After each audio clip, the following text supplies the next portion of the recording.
So the fateful Sengoku War came out on DVD. Fortunately, Overtime was on the ball with releasing subs, so I got stuff to talk about it. And also Toqger, Gaim, and Garo, as usual. Now, I'm not doing Godzilla, or delaying to do Godzilla, because that deserves a vlog all on its own, which I'll probably be doing late tomorrow after I get back from the movie. Yeah, I'm not doing the late night, midnight thing, because I've been to midnight releases, and they tend to be wastes of my time, just because of all the waiting. So, yeah. Fateful Sengoku War movie. I gotta say that, Movie War Megamax is still... Movie War Megamax still holds the title of Best of the Movie War films.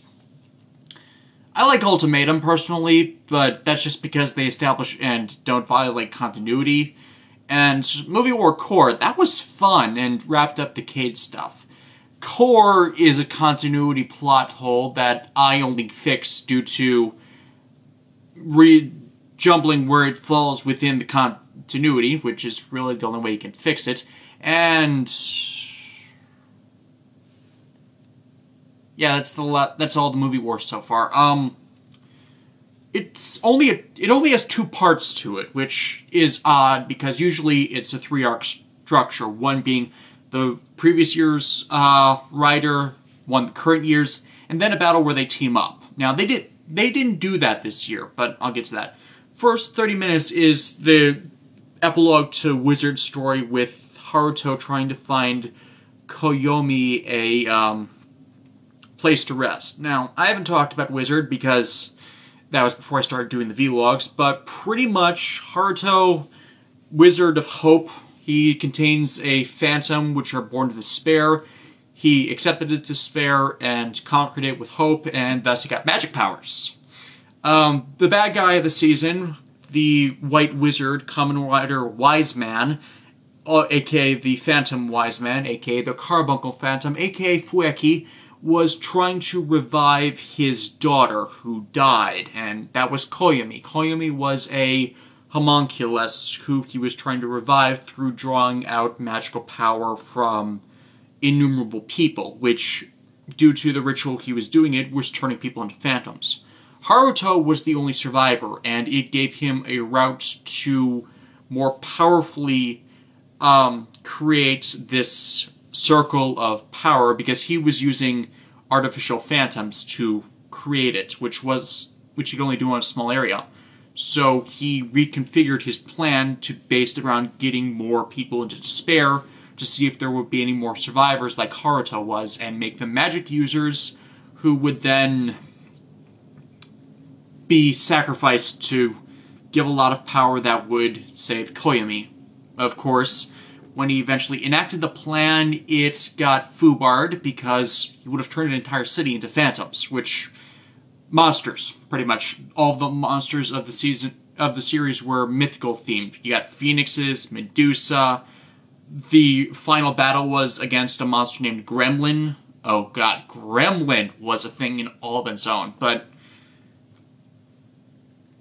the thing was, Koyomi, though revived temporarily, was just a shell. The homunculus was a shell for both the consciousness that was reconstructed of Koyomi and of the Philosopher's Stone, which, if you've seen Full Metal Alchemist, yeah, Wise Man was pretty much Full Metal Alchemist. Or, not as in Ed Elric, as in the people who wanted the Philosopher's Stone, was trying to create the Philosopher's Stone in that series. It was pretty much the same thing. I guess you could say the White Wizard was an alchemist, I guess.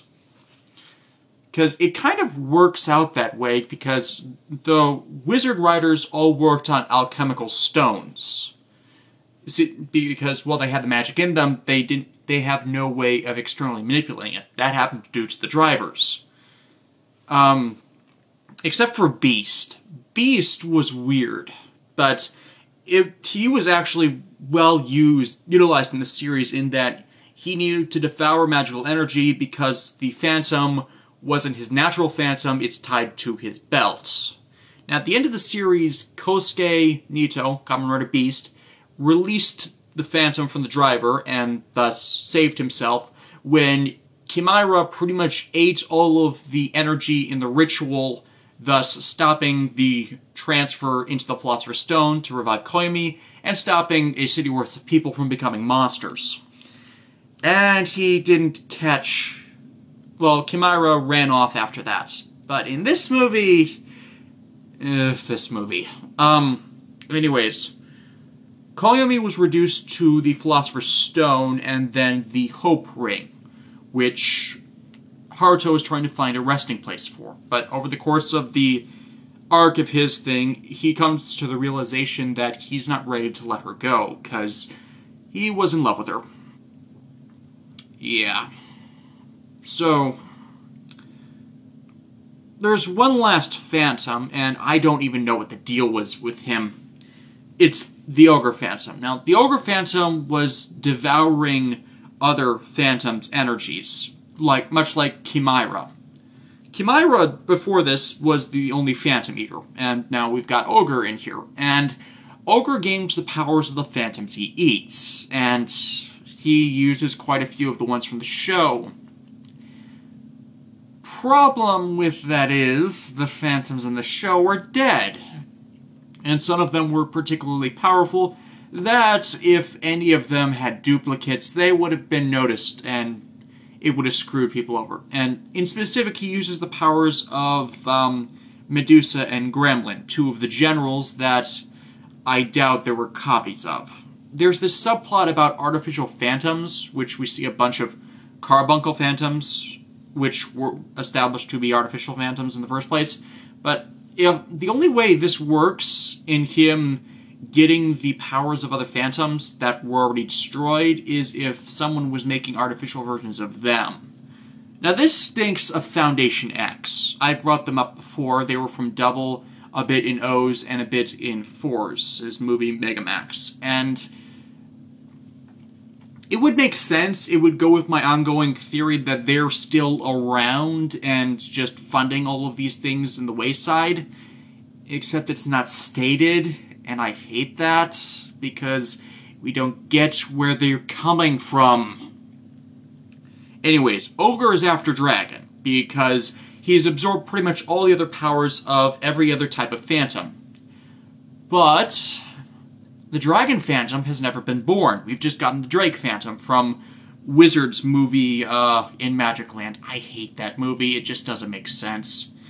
And in much... Yeah, I got a list of plot holes here from the movie. Yeah. And that's the one at the top of the list. How did Ogre devour the dead phantoms? Anyways, he uses his powers to fight Wizard. He kicks Wizard's ass, but you can't get Dragon out of Haruto without driving Haruto to despair, and Haruto's not going to go into despair by losing a battle. But he gets Koyomi's Hope Ring, and he uses the powers of the other phantoms he's gotten to make a new body for Koyomi to inhabit, and then controls her into attacking Haruto as the White Wizard.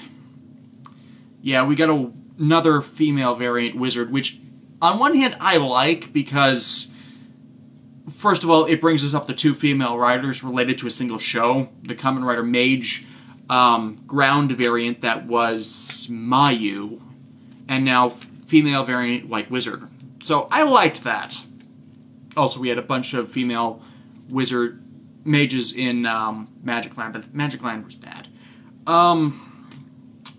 It's around this point that Kosuke reactivates his driver and recontracts with Chimera. Now, as I just said, Chimera ran off after being freed from the driver, and it's stated in this movie that Kosuke recaptured Chimera in the belt. How? Never explained. It's just said to have happened off-screen, except... Phantom! Phantom! Monster! I mean, maybe he used the help from the three mages, but still, it's not something that's not explained. No idea where the artificial phantoms came from. I already went over that. There are more of them after Toqger eats them, and there was one very good thing about this part of the movie in that it got into Haruto and Koyumi's arc, how he wasn't ready to let go of her, and I thought that was really well done. Pretty much diving into Haruto's memories, quite literally in this case, because he goes into his underworld, and seeing how his underworld that used to be defined by the death of his parents is now all about the memories he's had over the last year or so. And that... bravo. Wizard was not very well written. It had its moments. It had the best introduction of the final form since a while in its writing. I mean, Gaim did it better, but before that, Wizard had the best introduction of the final form in that. And this was a very good send-off for them. I believe that. Toqger, after failing to use Koyumi to get to Haruto's Phantom, and after Haruto destroys the new shell of the Hope Ring, Koyumi, to reclaim the ring, dives into Haruto's underworld, where the Phantoms live, and using the powers of Legion. Legion was the Phantom introduced in the Final Form episode that is another one that's long dead. Where are these powers coming from? And Haruto uses the ring made by one of the joke characters, who's been trained to become a new artifact maker for him, and to clone himself, so he can go in his own underworld. Yeah, and that's where the fight in the memories happens, and he ends up leaving the Hope Ring, the Philosopher's Stone, in his underworld. The consequence of that is now he has a supplementary source of magical energy, because the Philosopher's Stone is now fused with him. Yeah. End of his part of the movie, a plant-themed monster breaks through a crack, the things that the Invest monsters burst through in Gaim, and steals Kosuke. Over to Sengoku Battle, where the rest of the movie is. Yeah, it starts off with a dance battle in Gaim. It makes sense if you've seen Gaim, where the 5 main beat riders at the time, they got 2 more added to the ranks later, are doing a Battle Royale event when the same Planet Monster goes after Mai, one of the supporting characters of Gaim, and then we get crazy, because the crack that the monster is using is transdimensional, in that it's not just leading to the Alheim Forest, it's leading to another world entirely, and the world is based off of the Sengoku period. Yeah, Gaim's had this Sengoku analogy going for a while now, in that it's everyone for themselves, all fighting for their own reasons, and this was just stupid. This alternate world has each of the Sengoku warlords representing, so there are 14 factions. They use the past 14 Heisei riders, and then we have Armored Gaim. Not Armored Gaim. Bujin Gaim. War God Gaim. Actually, I don't think that translates as War God, but I'll let it slide in this case, because I'm just going to be calling them Bujin Gaim. Bujin Gaim is awesome. He's a villain, but he's awesome. It follows in the tradition of the evil movie writers that are effectively clones of other writers. We've had it with Ryuga. We had it with I'm blanking on the name. We technically had it with Caucasus because he and his two companions from the Kabuto movie were based off of the Kabuto Zector. We technically had it with Eternal because they were both Gaia memory based, and most of the basic Gaia memories used variations on the same basic suit. Poseidon technically doesn't count. I know there's one other one. I can't remember it. That's just a copy-paste style change of the active writer, and I wish my memory was better so I could just lock onto it. Anyways, so Bijin Gaim's just trying to kill all the other armored riders and absorb their powers, and since he went after Beast because Beast was an armored rider he hadn't seen before. No, not armored rider, rider. Just, here's the thing. If he's after riders that he had never seen before, or had power sets completely different to his own, why did he go after Gaim? The Gaim riders use the same style of powers that he does. Hell, he is that world's Gaim.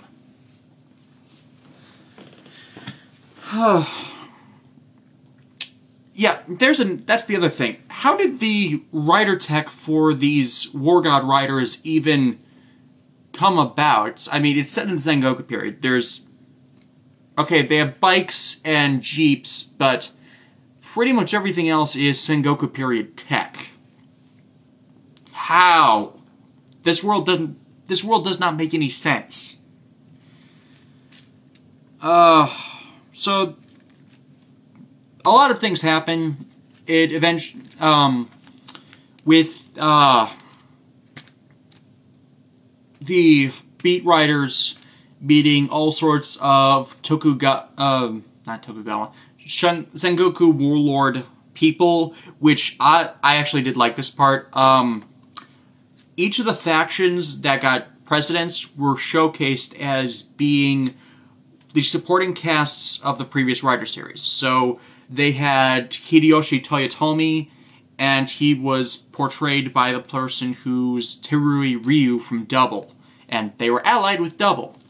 Oda Nobunaga was played by the actor who played Akira Date from O's, and his wife was Satonaka, the actress that plays Satonaka, and appropriately, due to the O's movie, they were allied with O's, because a revived Oda Nobunaga was in O's movie War Core. That movie is convoluted.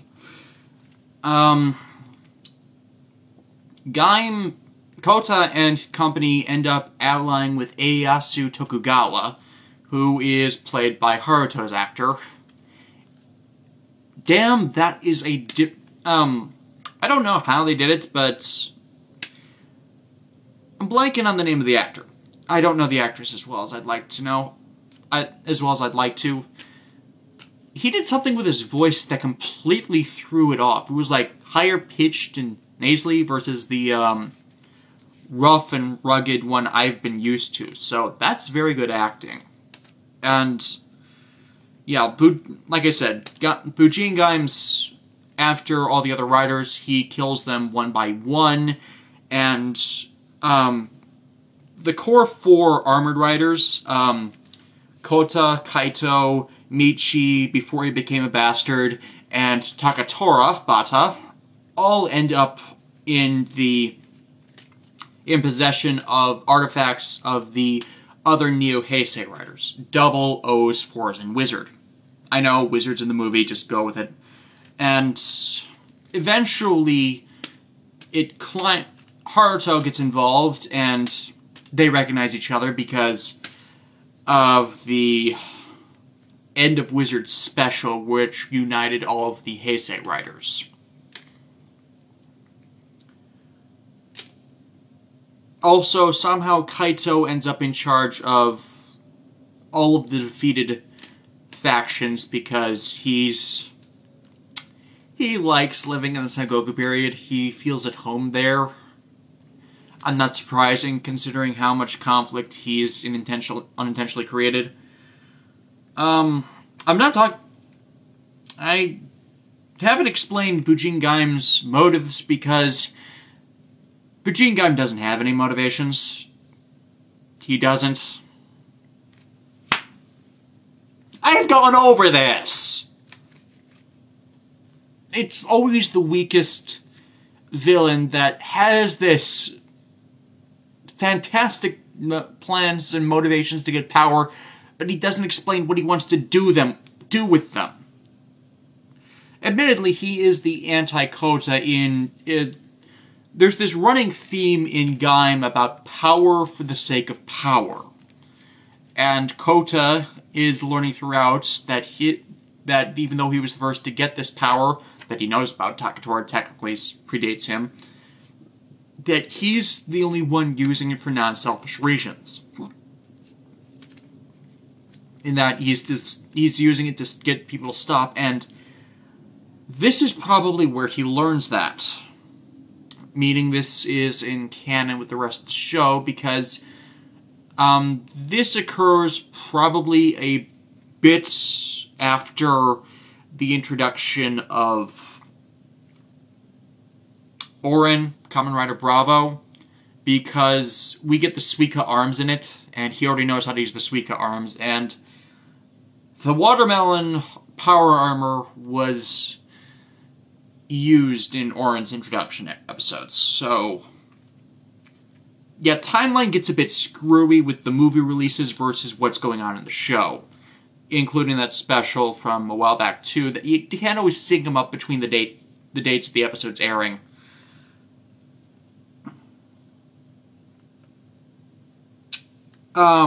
Anyways, yeah. All the surviving riders unite to take down Bujin Gaim, but he fuses with this tree, which I don't really understand, that he was somehow storing all of the riders in. Now, it has Helheim fruit on it, meaning this is probably like that sacred tree Yggdrasil cut down to make their artificial crack. So it's probably that world's variant, and it was the tree that grew the seedlings, because the Helheim forest is apparently trans-dimensional, as far as we understand it at this point. So maybe Bujin Gaim was the chosen of this world to receive its fruit, and he went mad with power and all this crap, and anyways, as they're gearing up for the final battle, Michi appears untransformed right next to Takatora. This is a big continuity error, as, well, Takatora didn't know Michi was Ryugen until he caught him on camera, many episodes down the line. And that's not even the worst of it. Pretty much the movie falls apart more than that. More than the unanswered questions of the wizard part right around here. Before this, the Sengoku War part was not that bad. It was actually kind of going in with the themes of Gaim, and then the mass brawl happens. First of all, the artifacts that each of them got, the Not My Spirits of Helheim that has been appearing through the series, which is understood to be the priestess, as far as we know, appears and creates some Helheim fruits so they can fuse the Rider artifacts into Legend Rider lock seeds. Yeah, I'm looking at the Legend Rider ones I have on my shelf, and if that's how they're created, that just makes me sad. Because it comes right out of nowhere. I mean, it would have made more sense had they been attacked by Helheim vines after Bujin Gaim had fused with the tree, because that's what he did. He fused with the tree, and then all the riders have to unite to stop it. And really, the entire event where the Legend Rider lock seeds are used by the riders is it's just one big brawl. It's just boring. Though there is a funny bit where Zangetsu gets the armor of force, so he does the Uchu kicked up. That's enough of that. Yeah, pretty much that's what he did. Kaito Baron got the O's lock seed, which actually does work with his mindset. Takatora's doesn't make sense as being Fours, because Fours is friendship, and Takatora's not been the friendliest people. I mean, we get it that he trusts people, which is a big part of friendship. It's just... It took us a long time to get to that point with him. And Michi gets doubles lock seed. Michi's intelligent. I wouldn't call him double material, especially since he uses the count up your sins line. And now, I'm looking at this part of the franchise. We're at episode 29 in Gaim, where he's pretty much one of the biggest sins of the group, because he's trying to kill people, and he's betraying people, and he's doing all these things that are evil! And... Gaim gets wizard, and people thought we were going to have a double wizard rider kick to finish off Buchi and Gaim. Yeah, no. Gaim doesn't use a single power of the wizard lock seed. Not a one. In fact, the entire use of it was kind of pretty much absolutely pointless. Also, Wizard's Infinity Dragon form goes gold. I'm assuming influenced by the Hope Ring being part of his powers now, that it just supercharged the finished strike ring that Uber Dragon's Infinity. Wouldn't surprise me. And Infinity Dragon also really doesn't get showcased, because when they go to attack the tree that Bujin Gaim has become a part of, oh god, they get sealed inside the tree. Yeah, we only have about a minute of them attacking the tree, less than, since from transformation to losing the form, getting it crushed. In fact, the only way they win is all of the Bujin riders from this alternate world granting them their power to have Haruto kick strike dragon, as in change Wizard Dragon manifested in the real world, change it to the giant kicking foot, kick the watermelon lock seed into the tree like a soccer ball, complete with giant fire manifestation of Wizard. That was actually pretty awesome, because it's established in Wizard that Haruto was a soccer player, so it fits in with his whole character to do that. And then while the tree's self-destructing, they double rider kick Bujin Gaim. Yeah. Two things to touch on in the aftermath, though. All the Phantoms are dead, so you think Kosuke would be kind of screwed, considering Kamara's contract involves eating magic. Well,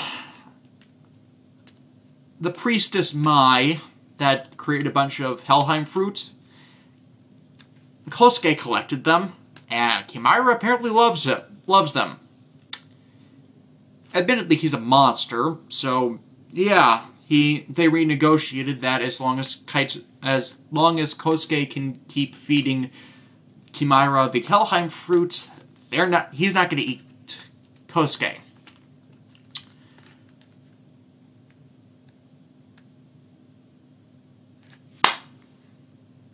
Admittedly, he got a giant basket of them, so he'll probably not need to worry about that for a while, but that means he's likely prowling around Zawame in search of the fruit, because that's where they're manifesting, and that's just problematic.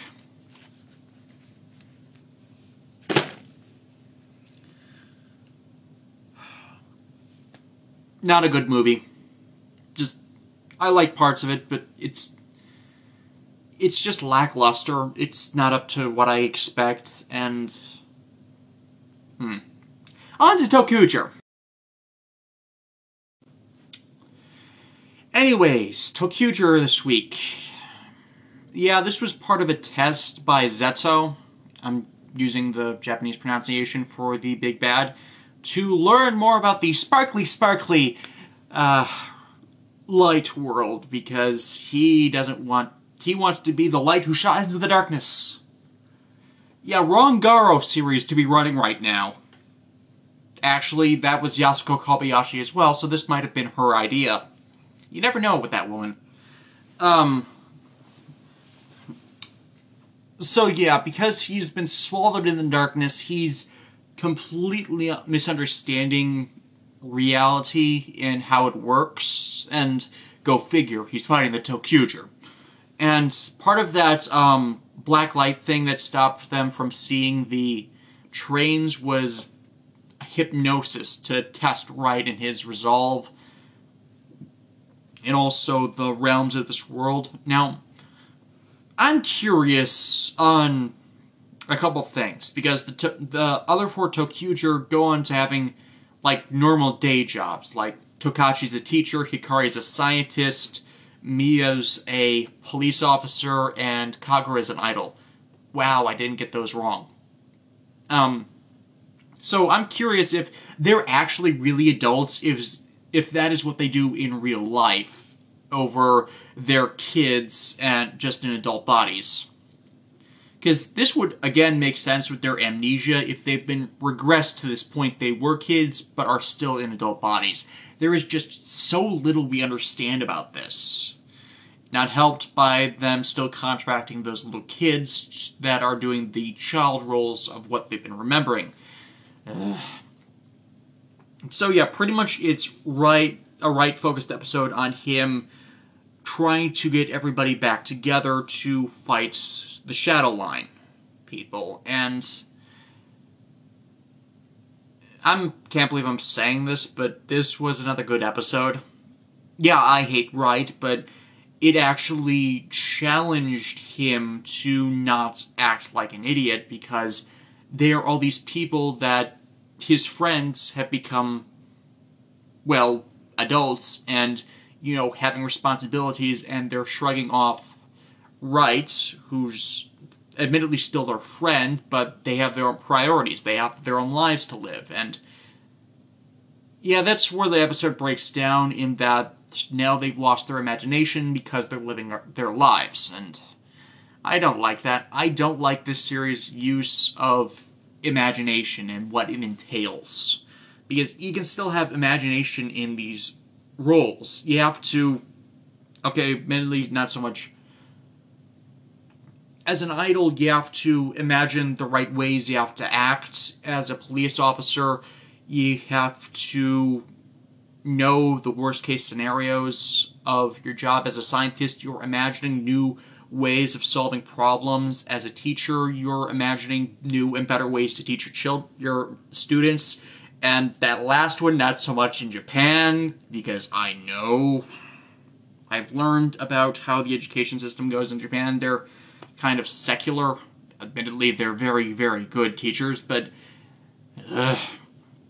Anyways, Raito also rediscovers something that, from his memories about the passes that we've been seeing throughout the series. The passes they made to their secret hideouts. And they've been transformed into the Rainbow Line passes. I'm beginning to think they actually imagine the Rainbow Line as well, just as a counter to the Shadow Line emergence. Or maybe, I don't know, there was another kid in the area with another powerful imagination, and this is all a war between two groups of very imaginative children, and the entire conflict is just these imagination powers running wild. Kind of like the delusion powers in Akiba Ranger. I keep comparing it to Akiba Ranger and having this show fall short.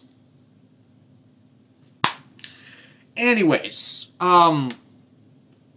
each of the four that have been brainwashed rediscover the passes, and Zet sees their sparkliness manifest in full. Now, there's a subplot in this episode about Greta running away because she doesn't want to marry Zet. That's been a regular subplot throughout the show because she's crushing on General Schwartz. Now, we understand a bit more of her name now. Greta is not Greta, it's Glitter, as in the sparkliness he so loves. And Zet looks at Greta, and sees sparkliness, the shiny stuff he's obsessed with in the world of the light that they can't live in because they're shadow people, and yeah, that pretty much just dooms her. I'm really hoping something happens that either makes Zet defect or Zet dies or something, so she ends up becoming what the rest of the Shadow line seems to want, because their Emperor doesn't want anything to do with Shadow, or becomes the shining darkness that's a balance, and, you know, darkness light cannot shine kind of thing, and they're stuck in the old ways, and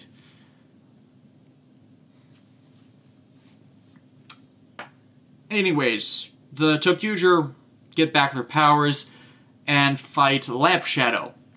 Yes, Lamp Shadow. And here's where it gets stupid. I've made it no secret I hate the mechs in this show, and Toku, that was just terrible.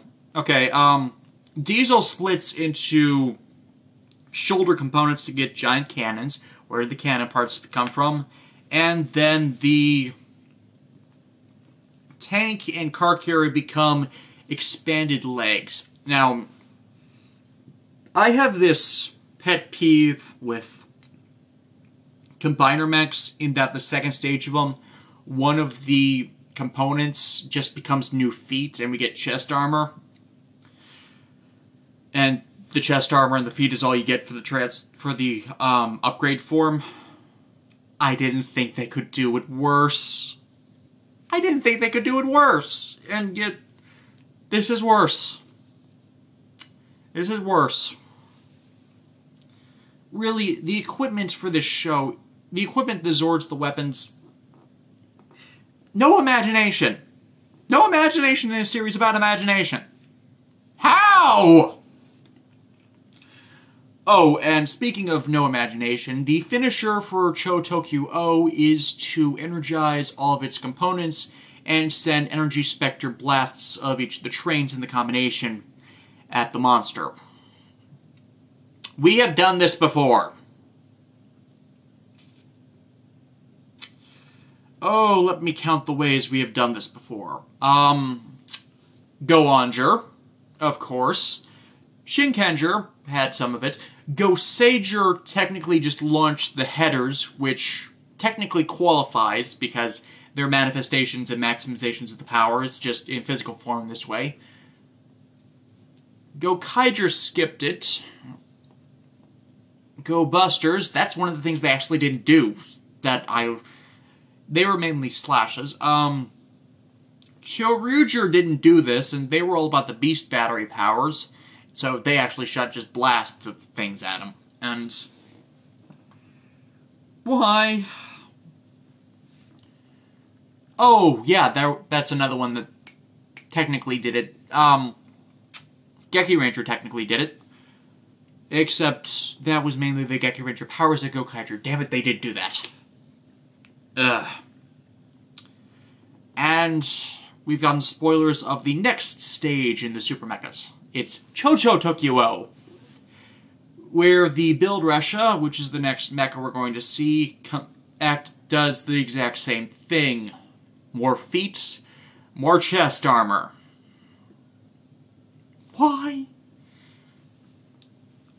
Overall, this was an okay episode from them. I think it really was much stronger than a lot of the stupid episodes in the season. mainly because it actually had very little of the stupid things I hate about the show in it. On to Gaim! Michi's an asshole. Okay,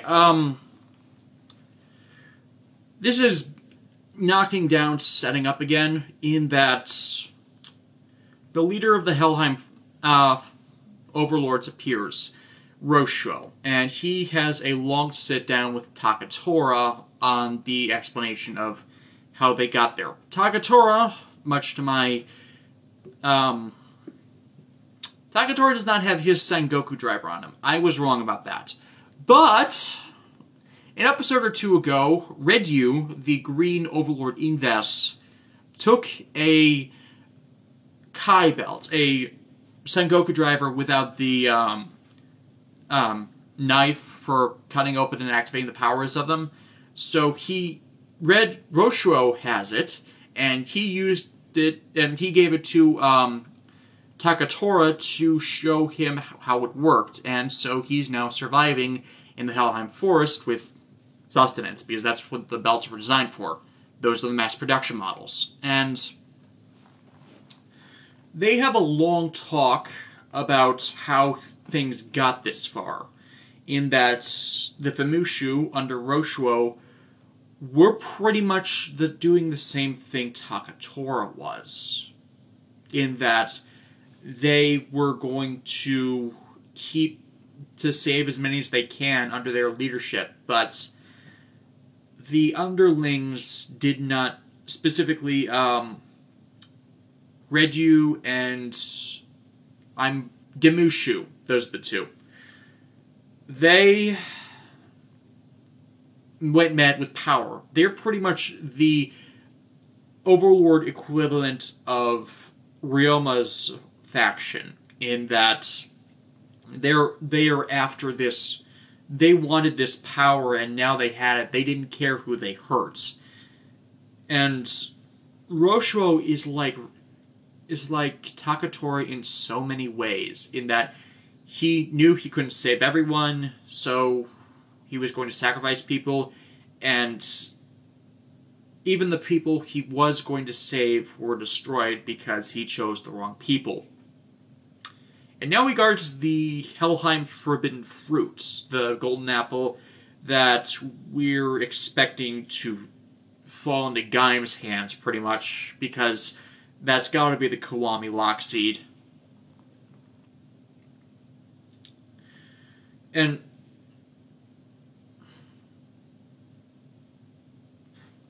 it's the moment that Kota was after since he got the Kachidoki Lock Seed, of the two groups coming down and talking with one another to see if they can't save the world. And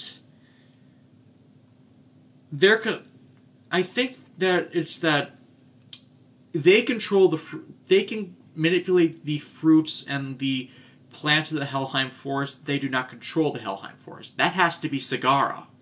That has to be what's happening, because they did not initiate contact. They've not been reaching out to the Rider reality.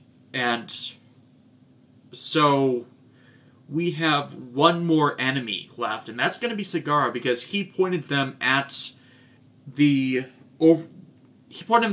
pointed them all at the overlords for this forbidden fruits, and Sagara is trying to find the next chosen one to just be the ruler of the world while the Helheim does it. And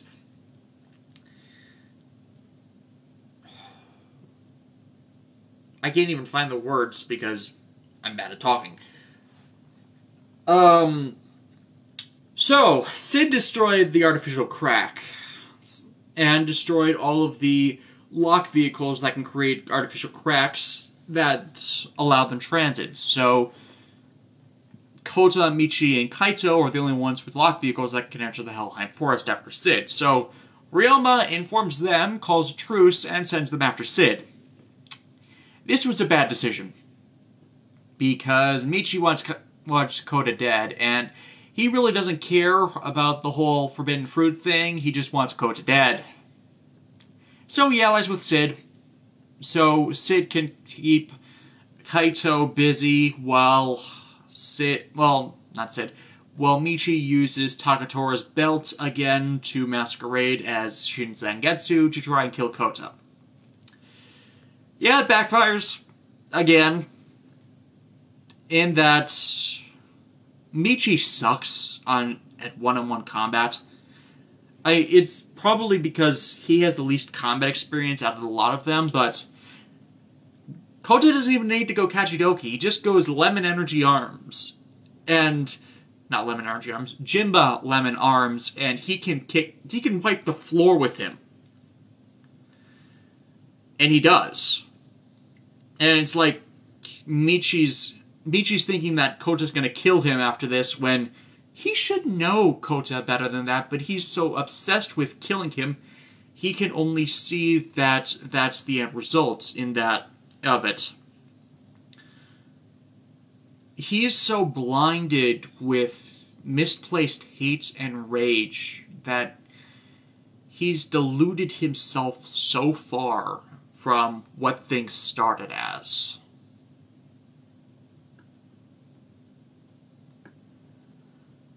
And I would not be sad if he ended up dying. I said it. They're probably not going to go that way because they prefer to not kill all the writers they have because of the later crossover events. But there's going to... it is going to be very difficult to force this reconciliation that will satisfy the fan base before the show concludes in the next 10 or less episodes, because we know it's ending soon.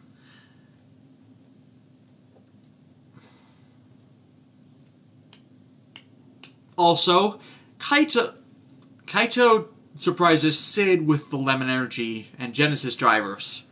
Lemon Energy locks in Genesis drivers. How did he not know that Ryoma did that? And yeah, Kaito wipes the floor with Sid, even though they have the same power sets. I think it's because Sid's been reliant on the power difference for so long that he never expected anyone... Sid is essentially the Energy Rider version of Michi, in that he waits for these opportunities, but he's not that strong a fighter on his own. So it makes sense that the two would team up to further their own goals, at least in this episode. Demushu interrupts the fight with Kota before Kota can cause Michi to power down and learn that Michi's betraying him. Now, there was some good setup for this earlier in the episode, where Kaito, Kota, and Michi were in a war council, and Kaito is dropping all of these hints to Kota, and he's not getting it.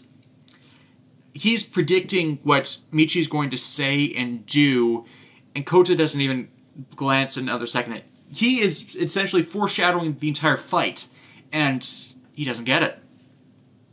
He didn't even look back on it. He looked on some of Kaito's other words, which he's actually taking as inspiration, not in their full context, and you only fight for yourself, but you have to stand up for what you believe in. And that's why I think Kaito, despite being an ass, is a better, not companion, but rival secondary writer than most of the main cast. In that he's right in his ideals, it's just his execution of them that causes all this conflict. It's his personality over his morals. I should think that would be a good explanation of it.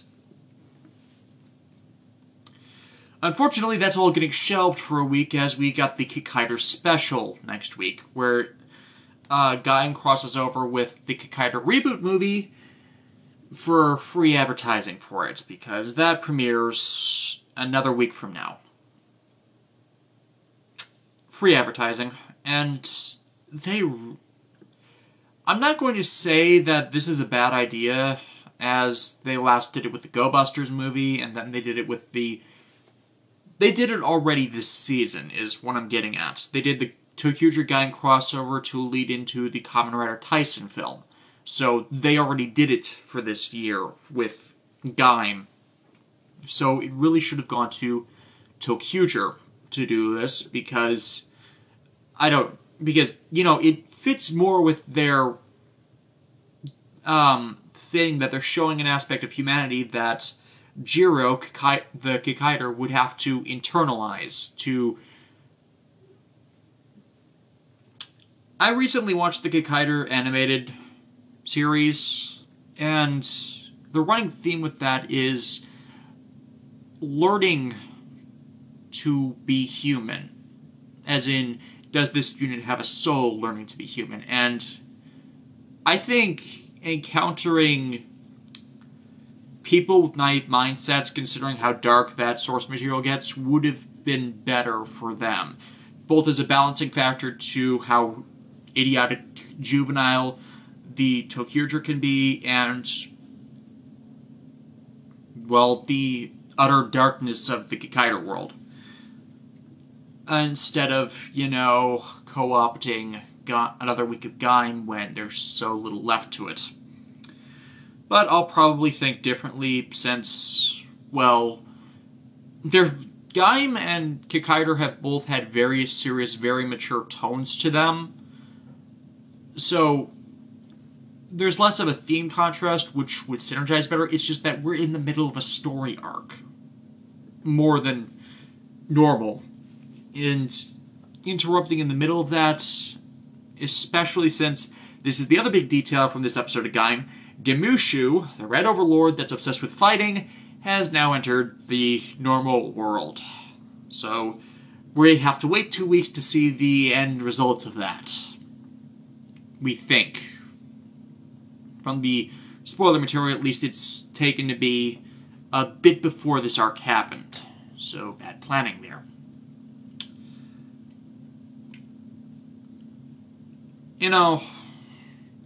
I majorly screwed up that review a while back. When I did the Superior Tyson Z, I thought the next Supercross was going to be all the other Ishinomori heroes teaming up, or maybe just the Kikaider crowd, because there are a lot of heroes in the Kikaider crowd. And then we got all this reboot stuff, and I'm not against it. I mean, we're also been hearing word that there's going to be a new Metal Hero series coming, and I'm not against reviving the old heroes. It's just that the executions have not been the best the last little bit for getting them back in the popular consciousness, and that's why I'm a bit wary. On to Garo. Garo this week was a bit more personal in that the horror-possessed human was someone Raiga knew. It was a man who crafts wind chimes in the old way for, tourism, little trinket stuff. Now, my mom likes wind chimes. She has a bunch of brass ones, or one really big brass one, but we've consistently had wind chimes around since I was very young, so I kind of got it. The old man was a glass blower, and he did all of it by hand, and he had personal tragedy, so that's how the horror got in. And then the possessed man was using the wind chimes to create monstrous caricatures of the drawings to feed the horror. Raiga had run into the guy in childhood and gotten a chance to make his own wind chime. That kind of was a sort of bad tie-in. I mean, it makes sense in the episode, but then you get the fridge logic going in. You met this guy one time when you were a kid, so at least 10 years ago, and how much would you have remembered this? And he only noticed the wind chime because the butler of the family, whose name escapes me, was digging through old stuff and reorganizing and cleaning it, and it just seemed it was not set up well, is what I'm saying.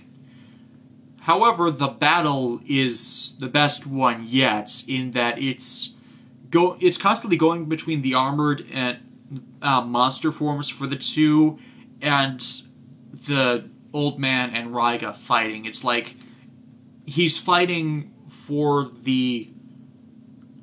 effectively the soul of this man who was kind to him as a kid, and it's personal. It's the best way I can put it. It's a personal fight. Because the horror took the life of someone who was so much better. The world that he saw being... Raiga saw the world as being so much better with this man in it, this kind old man. And the horror ruined that. And that's effectively what I get from it. And despite the bad setup, I think that's another staple of the show that makes it really worth watching for anyone interested. I'm loving Garo. It is fantastic. It's not as well written as Gaim. It doesn't have the practiced combat mastery of the writer shows, but it has its own glorious flavor that I'm considering delaying another one of my writer reviews to talk about the first series. Just watch the first series this year and do that for like Halloween if I'm still doing it back there. And just watch Garo. Yeah, this was not a long week. So, next week we have more filler with Toqger, technically filler with Gaim, with the crossover, and I have no idea what Garo's doing next week. I don't think they have previews. See you then.